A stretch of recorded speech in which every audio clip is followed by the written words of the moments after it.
All right, you may be seated. Mr. Bowles. Thank you, Your Honor. May I please the court, counsel, ladies and gentlemen of the jury, I want to start also, as I did when this began, which I want to sincerely thank you for your time and attention and all of your work on this case. It's been hard. It's been a long case, and I want to thank you first. On behalf of Ms. Gutierrez Reed, who this is extremely important for her, this case, and this is her day in court. And it's extremely important that the government rule out every reasonable doubt that there is in this case, because that is our standard in this country.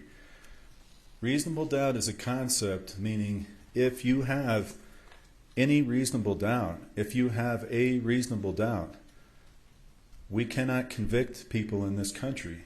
That's how it's set up. Because of that, the burden is on the prosecution, always stays in the prosecution, and so they have to rule out all of the reasonable doubts. In this case, and I'm going to talk about a lot of the evidence soon, but I just want to start with a summary. The prosecutor just presented to you a series of pictures, and those were the pictures they paid the guy $10,000 to enlarge, and they went through the pictures and they tried to show that there were silver primers, and this is going to be definitive evidence that these live rounds had to be on set at a particular time. Let me tell you why there's reasonable doubt, number one, that they will never be able to rule out in this case. Sarah Zachary threw away rounds.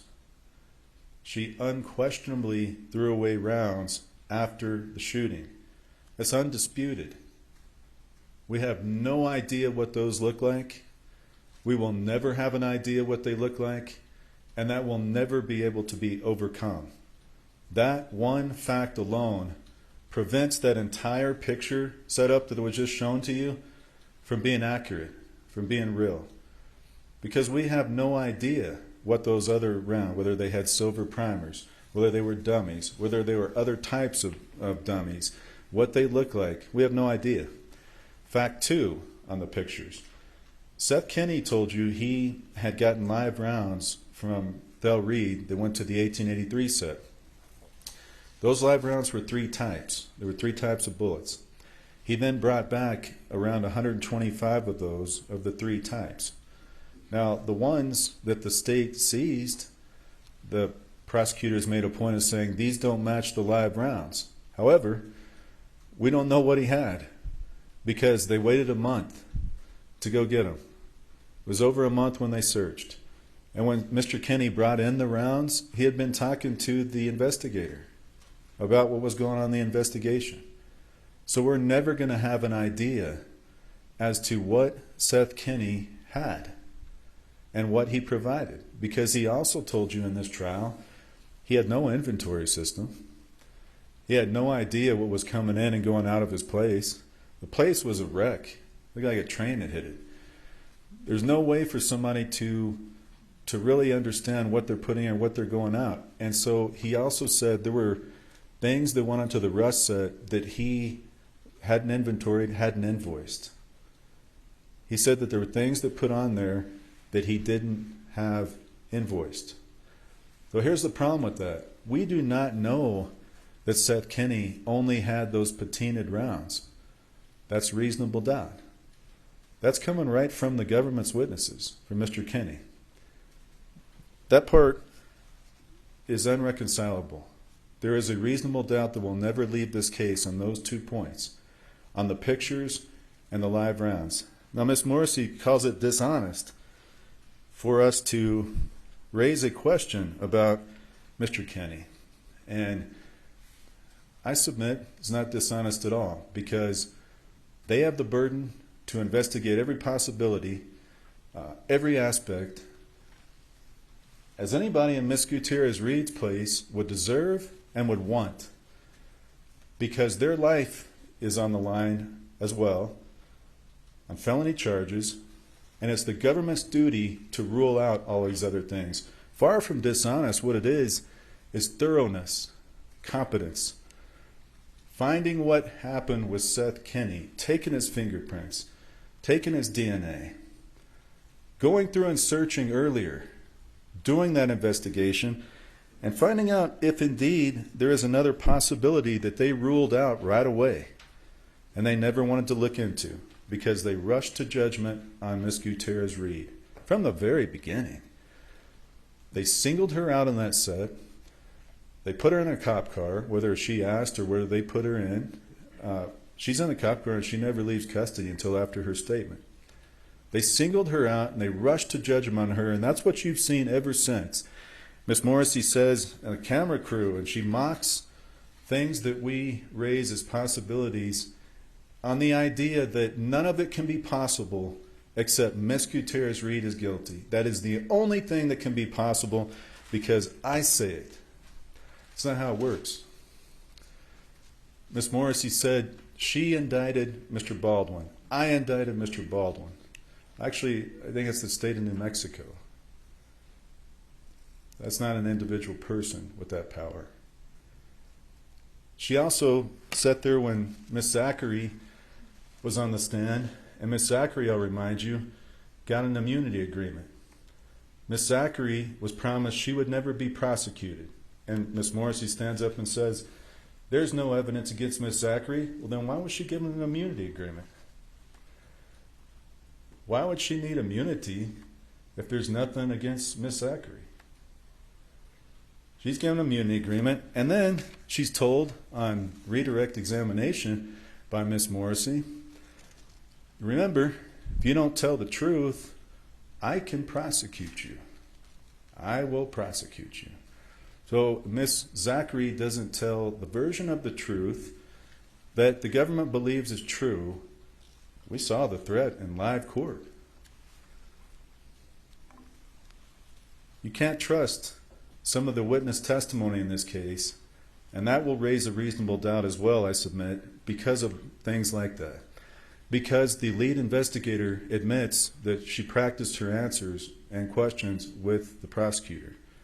That's something you can consider. Are you hearing everything? Or are you hearing a one-sided version that fits the narrative that Ms. Gutierrez Reed has to be guilty because we picked her out first and it's got to be her? Can't be Mr. Kinney, can't be anything else, any other possibilities. Sarah Zachary has nothing to do with it, even though we know unquestionably she threw away rounds after a shooting.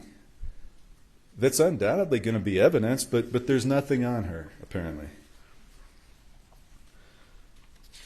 Second, these boxes. The idea that the boxes match. We heard testimony that these rounds were loaded in and out of these boxes daily.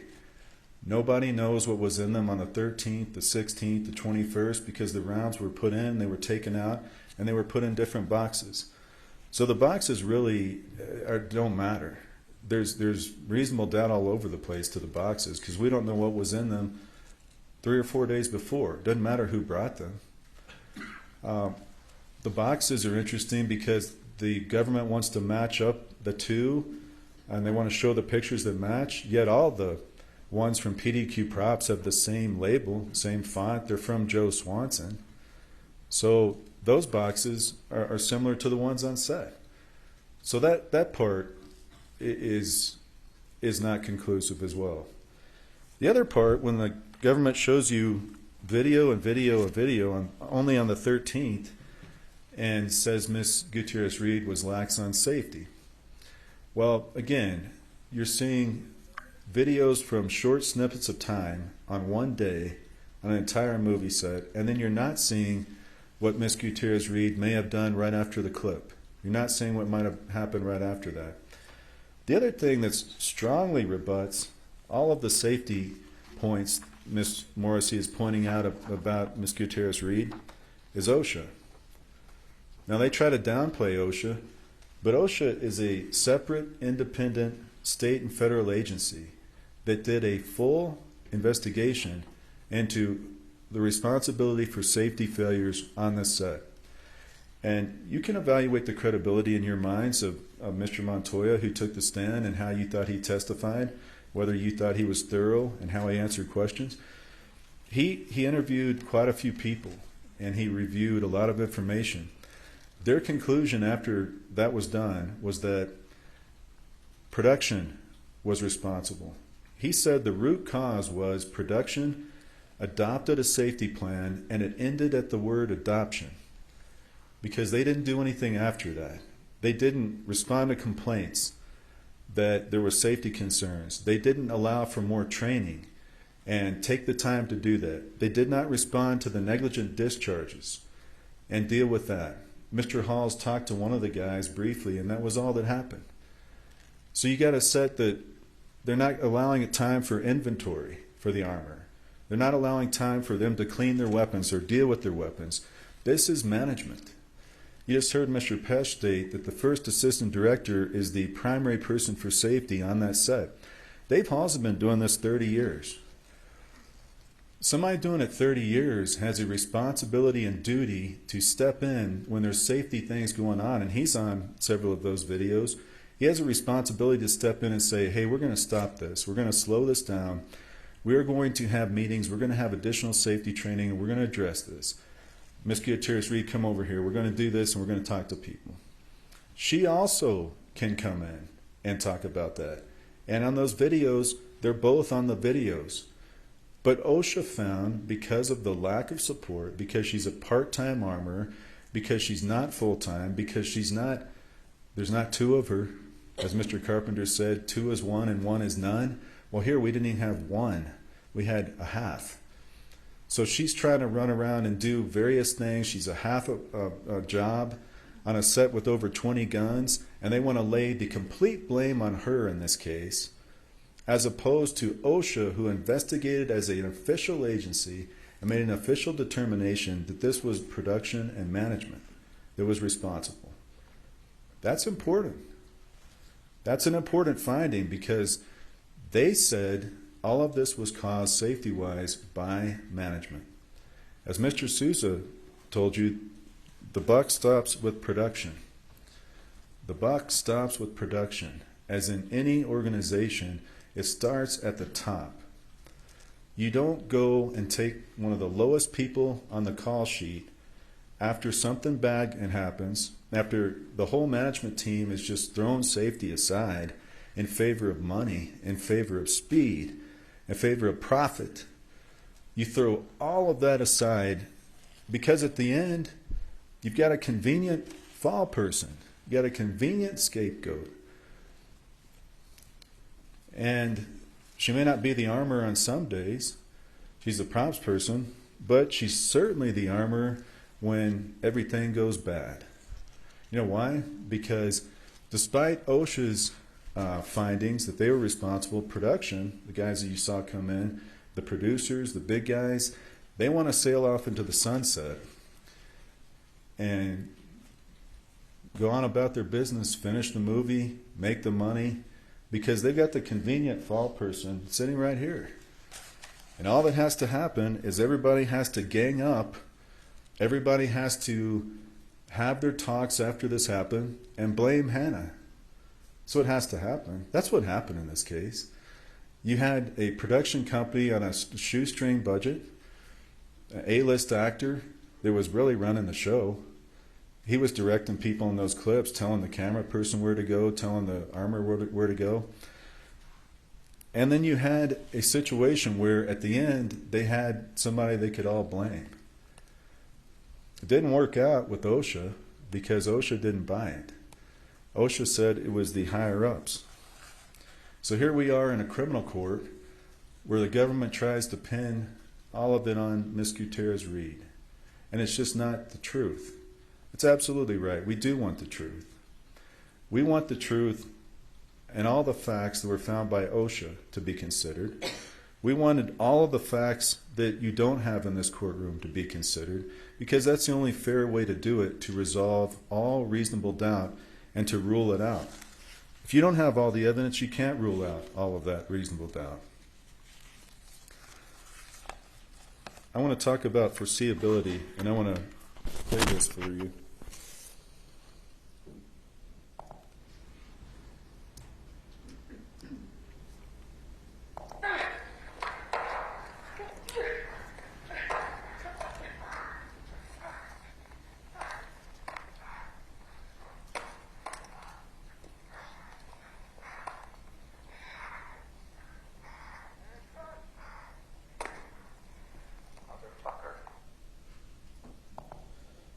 You probably remember that.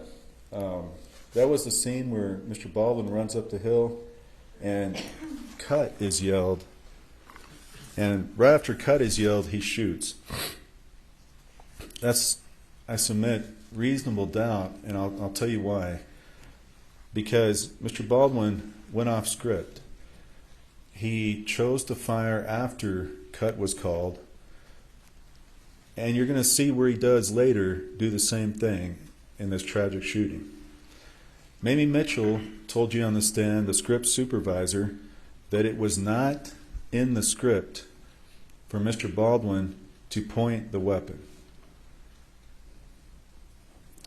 It was not in the script for him to point the weapon. And we have to be very careful with facts when we're considering a criminal case and the beyond the reasonable doubt standard. That's extremely important, because Ms. Gutierrez-Reed, nor anybody else, knew that Mr. Baldwin in that moment was going to point the weapon right at Halyna and Mr. Hutchins and Mr. Souza and do what he did. That is the concept of foreseeability. Now, Ms. Morrissey gave you an example of if I hand somebody a firearm and it's loaded, and then they go and do something with it and it hurts somebody. But here, what we had, she did not know Mr. Baldwin was going to do what he did. No one, first of all, called her back into the church that he was using the gun at that time. She had given it to Halls to sit in the church. Mr. Halls then gave it to Mr. Baldwin, and that is the conclusion of the lead investigator. That was what Baldwin said, and that is what Ms. Gutierrez-Reed said. So Halls hands it to him. No one calls her back in to let her know Baldwin is doing that blocking scene. She doesn't know that's happening. The medic said she did not hear anybody call that out, first team, over the channel. So that's not getting put out. So Baldwin's doing another audible like he did on this video that you just saw. He's going off script. That defeats any idea that that was foreseeable to Ms. Gutierrez-Reed. If she doesn't know what's happening, she can't foresee it. That's a big part of the instruction. The other part I want to talk about foreseeability and where this matters is live rounds. Now, live rounds in this type of situation has not happened in Hollywood. In the 100 years of Hollywood, this has not happened in a situation like we saw in this case. No one on that set foresaw, knew, or thought that live rounds were going to be on that set. No one. You did not hear one witness in this case. Even Ms. Morrissey said there was no evidence that Hannah knew about live rounds coming on, or this was done. There's no evidence of that. Nobody thought live rounds were going to be on set. Mr. Souza told the doctors he couldn't believe it. He argued with them because it was inconceivable that live rounds would appear. Because of that, when you read the jury instructions, there's a concept in the involuntary manslaughter of an element of willful disregard of the rights of another.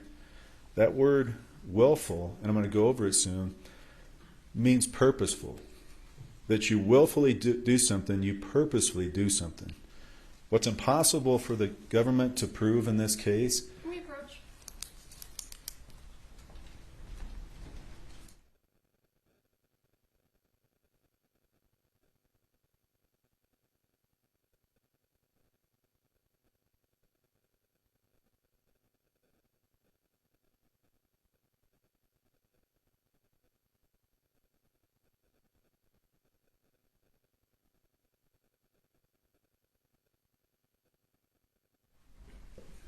Ladies and gentlemen, I'm going to talk about willful more in a moment when we get there, but it cannot be willful if Hannah does not know there's live rounds, and nobody did. So she did not do something willfully knowing that Baldwin could foreseeably hurt somebody with this firearm because she didn't know it was live. And let me give you an example. It's akin to a nurse, let's say in a hospital, who the pharmacy mislabels a drug. And let's say it comes to her and somebody's ordered it be administered to a patient. She then administers it not knowing that it's a fatal drug of some other type. The pharmacy's mislabeled it. The patient passes. It's the same situation as we have here, where the government would be saying the nurse committed involuntary manslaughter. No, that's not true, because she did not know what happened. It's like a long time ago when the Tylenol capsules were laced with cyanide, way back in the 80s or somewhere around there. There was no prosecution of the pharmacies that didn't know about this, that were tainted by it. It's the same type of situation we have here with the nurse. Miss Gutierrez-Reed did not know there were live rounds, and she was entitled to rely on production buying dummies and the boxes labeled dummies. She's entitled to rely on that, and that reliance is reasonable. So she cannot foresee a live round. Now, I want to talk next about Miss Gutierrez-Reed's statements to law enforcement. You saw her first statement. She didn't have an attorney. She did waive her rights and answer her question. She had not been advised at that time. Ms. Hutchins had passed. And she came in a second time and answered all questions. The reason why I say that is she was cooperative. She was trying to assist in what this investigation, what they were investigating. Now, Corporal Hancock never fully investigated the source of the live rounds.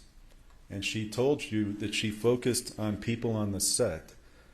So again, in ruling out reasonable doubt and where those live rounds came from, we have not done that in this case because there was never a full investigation as to the source of the live rounds. Let me give you an example. The state never called Joe Swanson. And it's kind of remarkable because Joe Swanson was the original source of where these came from. He's also the JS on all the boxes. So the idea that the person where it originated, you wouldn't call that person and get some more information is interesting. But more than that, it leaves a huge hole in the origin of the live rounds. Let me tell you what else it did. Seth Kinney's fingerprints and DNA were never taken. Seth Kinney talked to Corporal Hancock 40 times or more. They supplied information back and forth. And he starts making you wonder about what's going on and why I'm called dishonest for raising the possibility that maybe Mr. Kinney was the source. Because he's pretty tight with law enforcement in this case, obviously.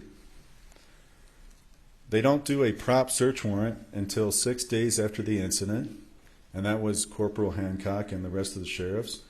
They don't search Mr. Kinney's business until over a month after. They never asked the FBI to check live rounds for fingerprints or DNA.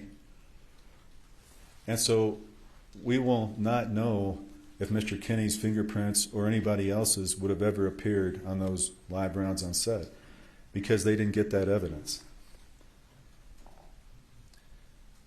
Bryce Ziegler, I want to tell you a little bit, remind you a little bit about his testimony, and that's Mr. Ziegler.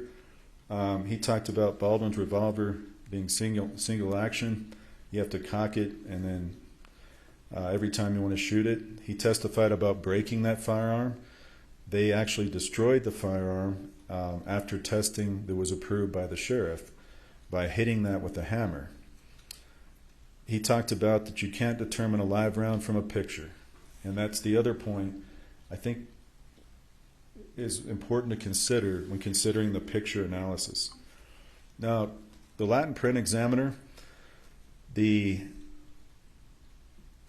examined various things, but she did not examine anything Seth Kinney-wise.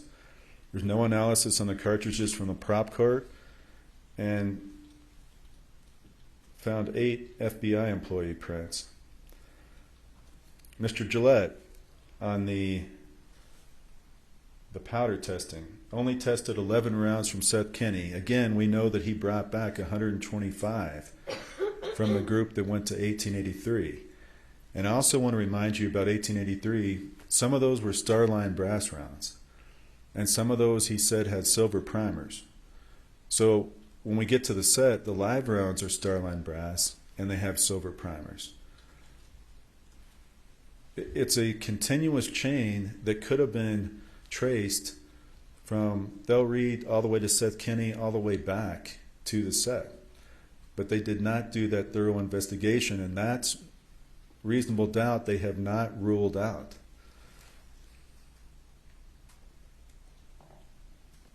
The dummies, again, I submit this is another area of reasonable doubt. Witnesses testified this set contained a dangerous mix of dummies. They were dangerous because it was impossible for the armor and prop master to hear and rattle all of the dummies, especially under pressure, rushing, and noise on the set. You saw there was a lot of wind that day on the lapel. There's people running around. There's, I think at one point somebody said 200 people. There's all kinds of things going on. And despite that, Mr. Haig indicated in a quiet office he could not hear one of the dummies when it's rattled. That's dangerous because when you're trying to do it quickly, when there's a lot of noise, it may be a dummy. It may not. You can't hear it rattle. Seth Kinney, again, mentioned in this case that he always rattle tested his rounds. And he made sure they're dummies. He told you all that. Well, the problem, even the box that they say was Seth Kinney's and the rounds that came out of it, there was one round, if you remember, that was gunked and it didn't shake. That round had to be sent to the FBI to be broken apart and to be checked to see if it was live. So if he truly is that thorough in shaking, he missed that round.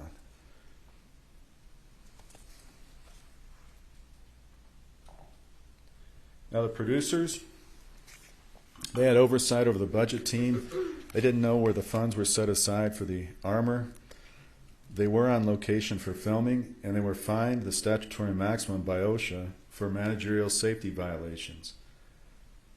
Again, OSHA found that the management team are the ones responsible, and yet we're here with Ms. Gutierrez Reed, the person on trial for the felony offenses.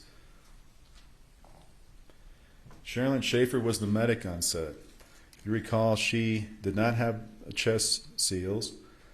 She, I think, was doing the best she could with the equipment that she had, but she didn't have the complete equipment to deal with a gunshot wound.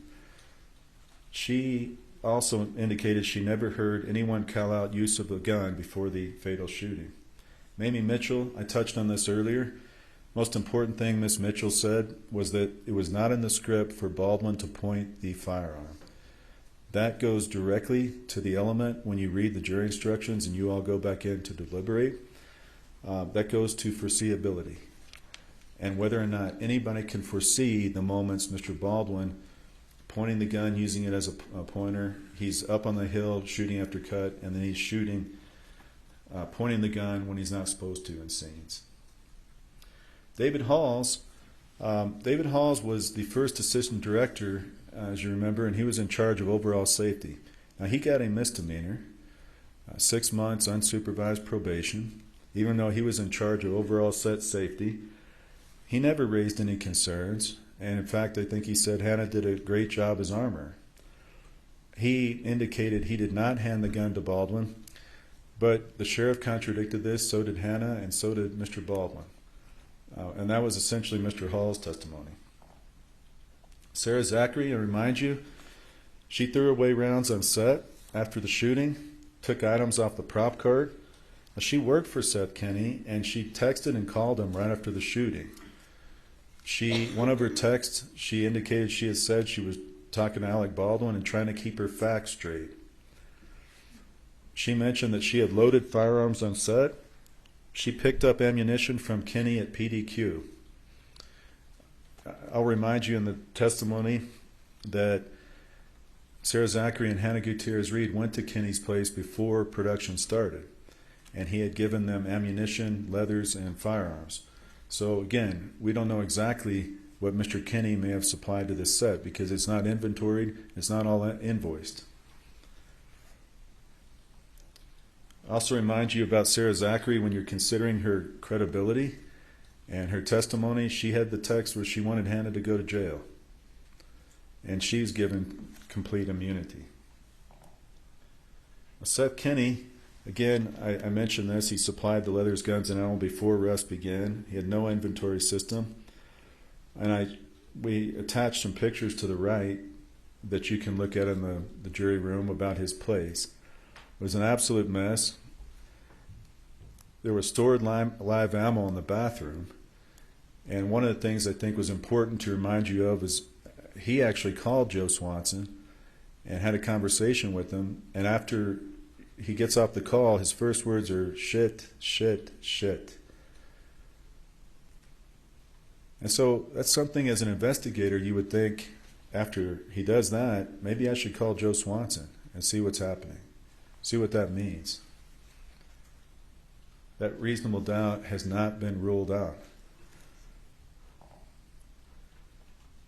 I went over this on the 1883 set, and he brought 125 rounds back.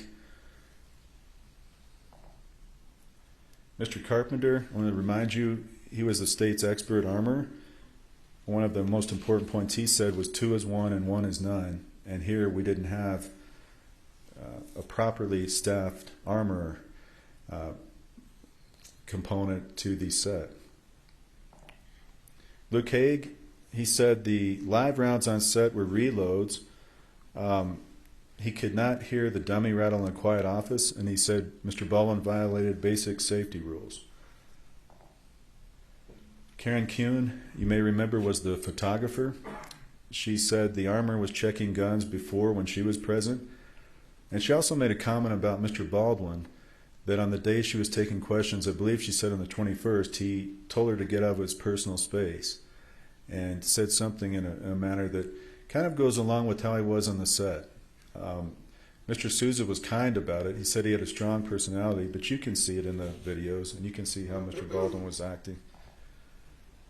Rebecca Smith, I want to talk about the tampering. She said that she hadn't used cocaine in 31 years. She saw a baggie inside a baggie for approximately 5 seconds.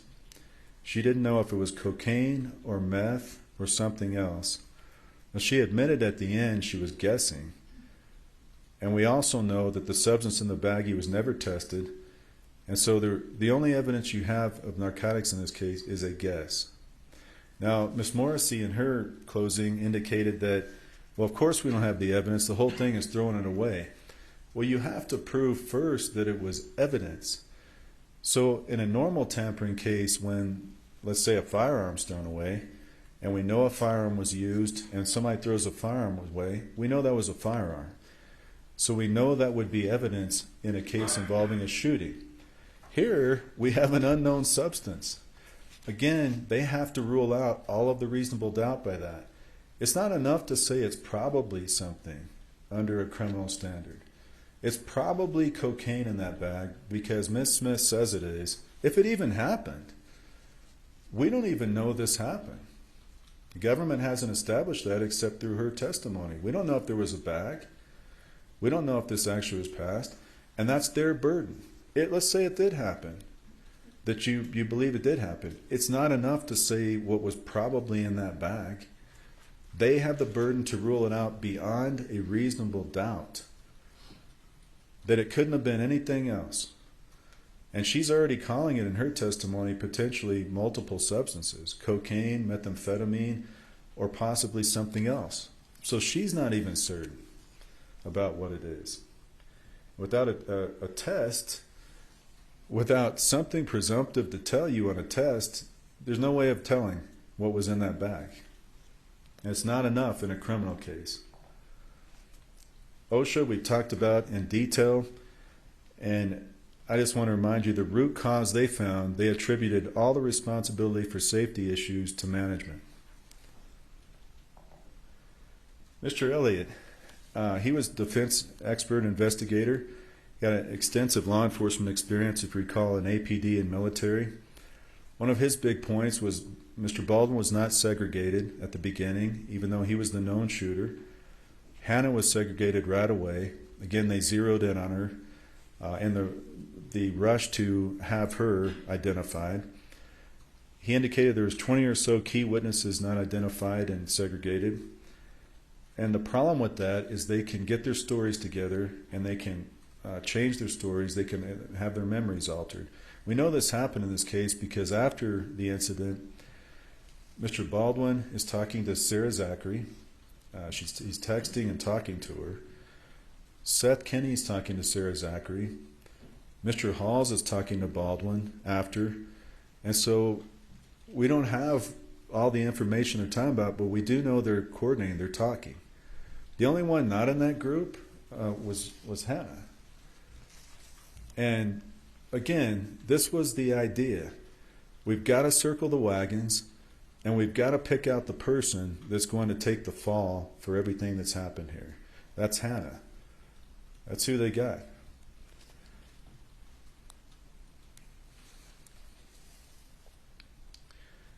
Law enforcement failed to follow up on the origin of the live rounds, and their delayed search warrants caused problems with missing evidence.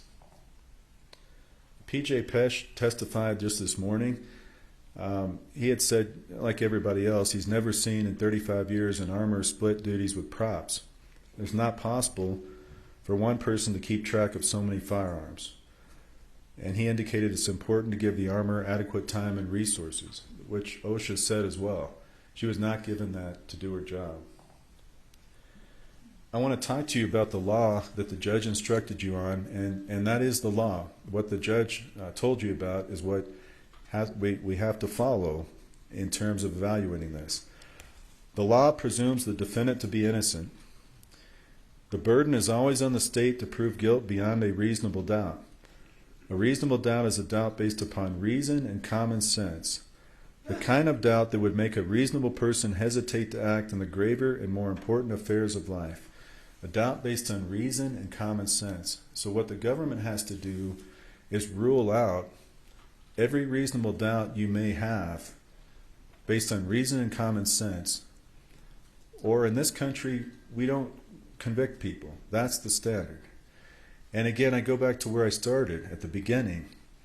If they didn't rule out the reasonable doubt on Miss Zachary throwing away the rounds, that is always going to be there. Because their theory based on you can identify these pictures and we know exactly what was on the set and what remained on the set, and what we will never know that because some of them were thrown away. And we didn't get all of Seth Kinney's rounds. We're never going to know that.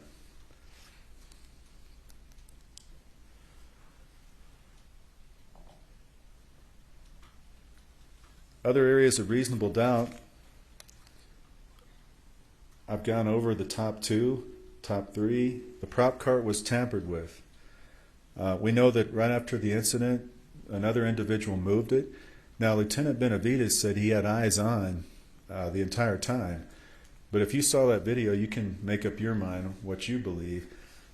Ladies and gentlemen, his camera appeared to be pointed right into the vehicle, and the individual getting the cart was way off in the other direction. He said he had his head turned. But you all can decide what you think about that. The prop cart, there was unquestionably items taken from it. We don't know exactly what those are. That is another area of reasonable doubt that the government has not ruled out. You've had witnesses say throughout the trial you can't tell live ammo from a picture. And the reason is that the FBI said it has to be disassembled and you have to open it up because there's powder in it. If there's not powder in it, then it's not live. OSHA stated the root cause of all safety failures was management. OMI ruled this to be an accident, not a homicide.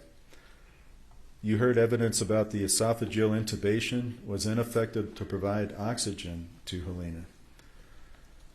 This also was a situation in this case where multiple lawsuits have been filed, and you can evaluate their testimony, those people who have filed lawsuits, with care and caution, because they've got an interest potentially in what's happening in this case by being involved in lawsuits. Involuntary manslaughter, you're going to have that instruction when you go back. That is the charge that Her Honor has read to you. She's given you the law on this. I want to focus you on a couple key points. The government has the burden to show each of these elements beyond a reasonable doubt. The elements are the numbered items.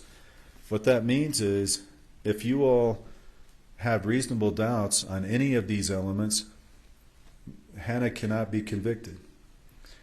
And I want to focus you in on element 3, that Hannah acted with a willful disregard.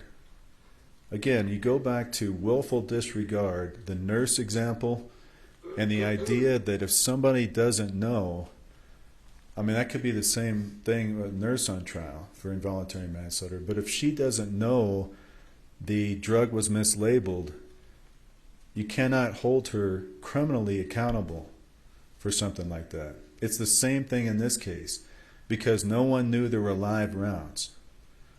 So she did not act willfully in anything that happened that day. In loading the firearm, this was another day everybody thought on set. Loading the firearms, running to different things, doing the duties. Nobody's calling her back in for the blocking scene. Mr. Baldwin's doing something on his own. Nobody in the wildest dreams thought there was a live round. And because of that, the next element is that Hannah Gutierrez Reed Act caused the death. I submit to you that what caused her to pass was Mr. Baldwin going off script and pointing the weapon. Now, he didn't know there was a live round on there either. He didn't know. Again, he's in the same position that nobody knew there was ever going to be a live round on that set.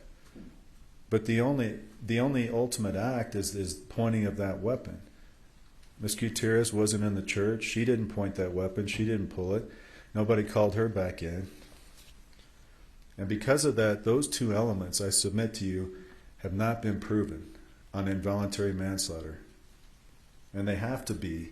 The government has to resolve all your reasonable doubts about that, or we cannot convict. Mental state and willful disregard, and that is going to be in your instructions. For you to find the defendant acted negligently in this case, you must find that the defendant acted with willful disregard. And so again, that's the terminology, is willful disregard.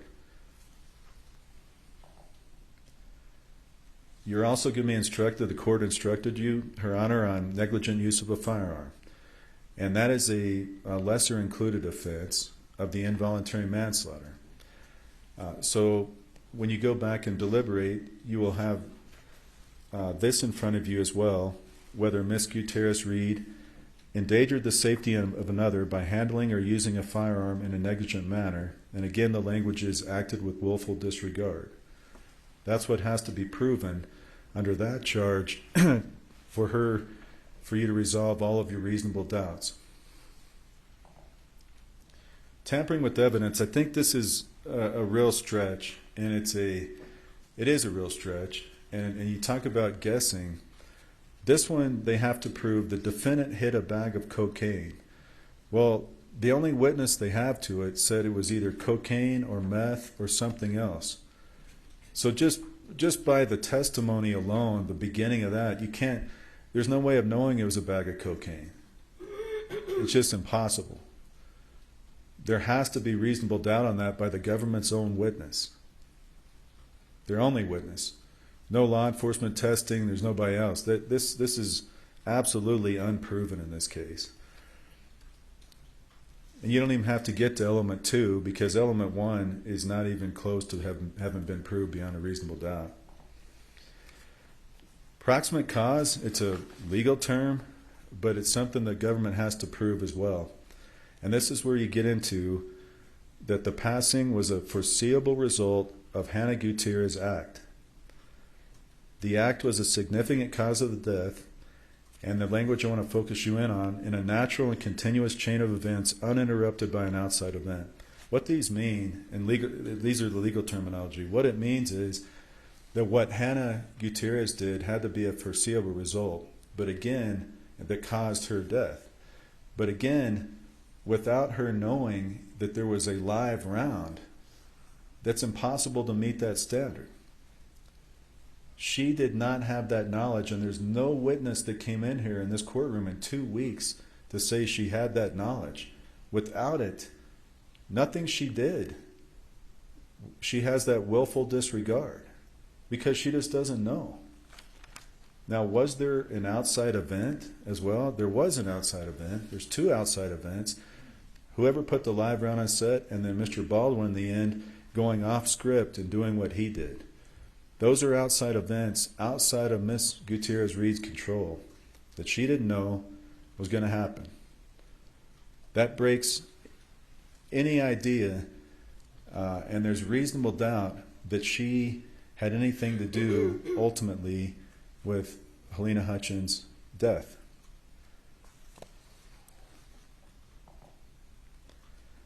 Miss Gutierrez Reed was not a significant cause as a result of her death because of the reasons I've mentioned to you. Another instruction Her Honor gave you is that negligence of a third person, again, I'm going to highlight the language, if it breaks the foreseeable chain of events. Again, the foreseeable chain of events on that set is you have dummy rounds, you have blank rounds, and then you have an orderly progression with how those are being used. Here we had a completely unforeseeable live round, 6 live rounds that were on set, nobody could foresee. And then we have Mr. Baldwin's action in the end. Those were both unforeseeable to Miss Gutierrez Reed. The judge instructed you on, you all are the sole judge of the facts. You all are deciding the facts, ladies and gentlemen. And your verdict should not be based on speculation, guess, or conjecture. It goes back to the tampering charge. It goes back to some of the other aspects the government has told you. In this country, we can't decide and convict people on guesses. And that's a lot of what they've asked you to do in several areas, to guess, to assume, to speculate. It's not sufficient to convict people in this country to guess. It's not. And that's what they brought you and they've asked you to do on the tampering and other aspects of their charges. And that's not sufficient.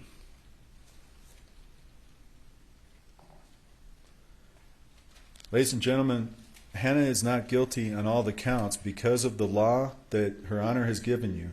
When you apply that law and you apply the standard of beyond a reasonable doubt, she could not anticipate what Baldwin would do. It was not in the script. It was not foreseeable.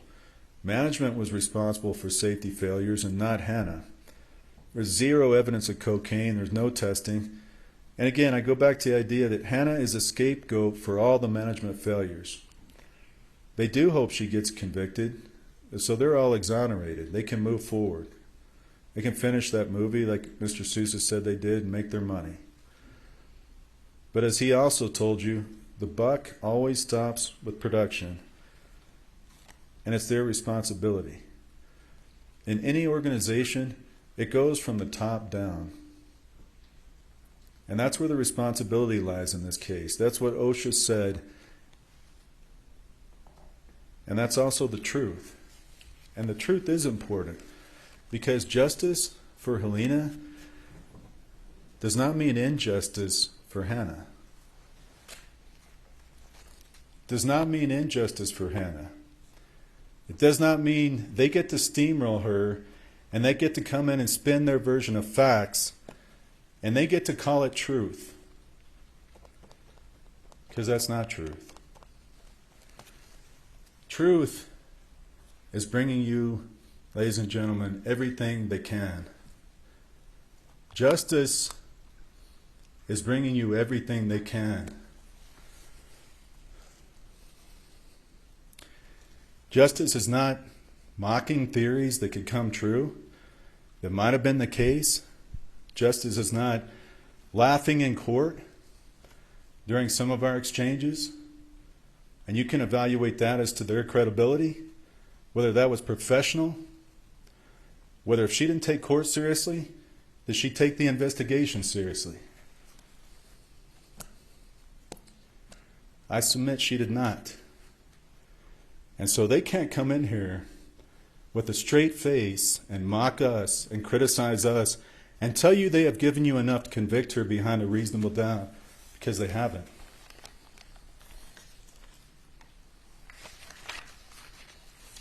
Thank you.